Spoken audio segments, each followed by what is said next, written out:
Hello crafty pals, Louise here. Thanks so much for checking out this 12 by 12 scrapbook layout. It is Scraplifting myself from 2021, and I am taking this 9 by 12 layout that I made for hubby's album of all the vehicles that he had driven throughout his life, and I am turning it into a 12 by 12 layout with 2 photos.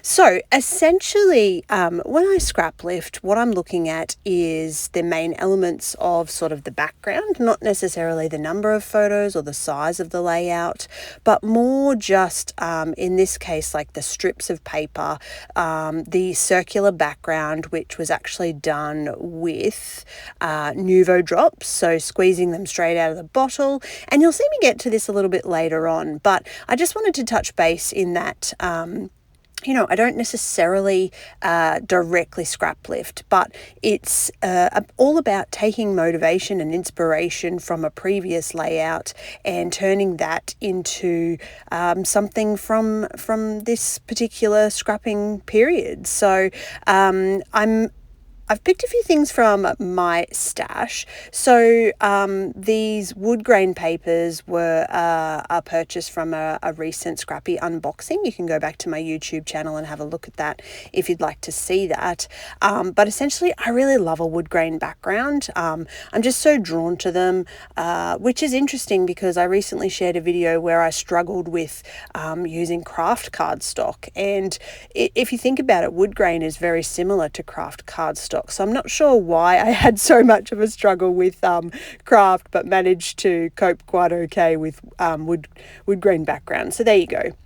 But I've pulled some stash items to go with it. So obviously some pattern papers, but also I had this little house collection. It's a Simple Stories one, again, stash busting. It's been around for a little while. It's got some really pretty colours, but it's got that brown undertone, so it works quite well with that sort of wood grain background and the pattern papers that are a little bit bolder in the wood choice and the blacks that I've got there as well. So I chose some photos that were very much just kind of happy snaps from being at home. They're quite random actually. They're our cat. Anybody who's been on my YouTube, you've seen some of my adventures with my cat Master Popeye, and this is essentially just our life with him at home. He's interested in whatever you're doing. If you happen to have food, he wants a part of it.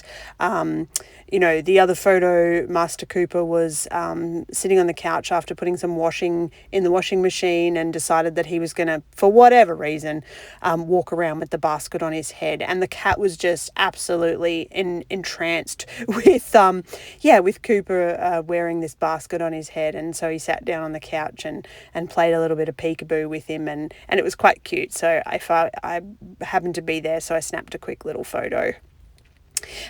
So very much just, using the 2 photos of random moments in our household with this home-based collection, I think works beautifully.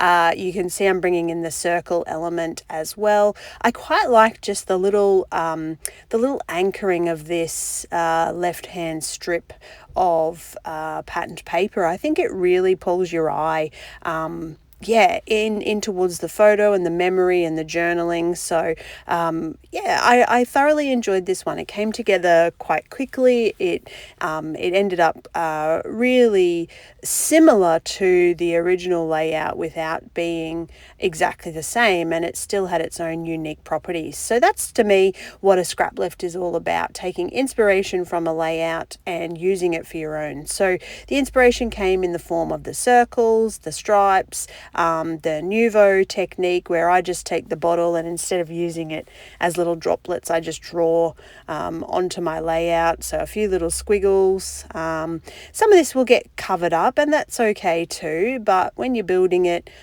just taking a couple of minutes to add a few little extra bits and pieces throughout. Now, I couldn't go past a few little splatters as well. I feel like anytime I'm sort of drawing or doodling a circle into my background, it needs some splatters just to help turn it into that little bit of how would you say, not grungy, but it just blends everything together. So having those splatters kind of makes everything work as it should. And it's at this point, after I've let the Nuvo dry. It does take quite a while to dry. I don't like using my heat gun, so I just popped it aside for a day or two and came back to the layout later on. And I'm going to glue everything down and go ahead and use some of these stickers from my stash. This particular cat sticker sheet is quite challenging to use because the colours are quite bright, but it does have that brownish undertone, and I knew that it did have a couple of brown elements in there. So as yet I hadn't titled the page, and I had to sort of keep that in the back of my mind of how I could potentially title this page. So yeah, finding that brown title was a bit of a stroke of genius, and it worked out perfectly. I really do also enjoy how these sort of cartoony characters of the cat sticker sheet blend in really well with some of the elements from that home collection, which are a little bit finer. So I had lots of fun with this layout. I hope that it's inspired you to have a go at a Scraplift. Of course, you are more than welcome to Scraplift my original or this take on it. Please do tag me or share it with me. I love to see those creations. I had so much fun. Thank you as always for visiting my channel. I hope that you are inspired. That is my main aim. And as always, happy scrapping.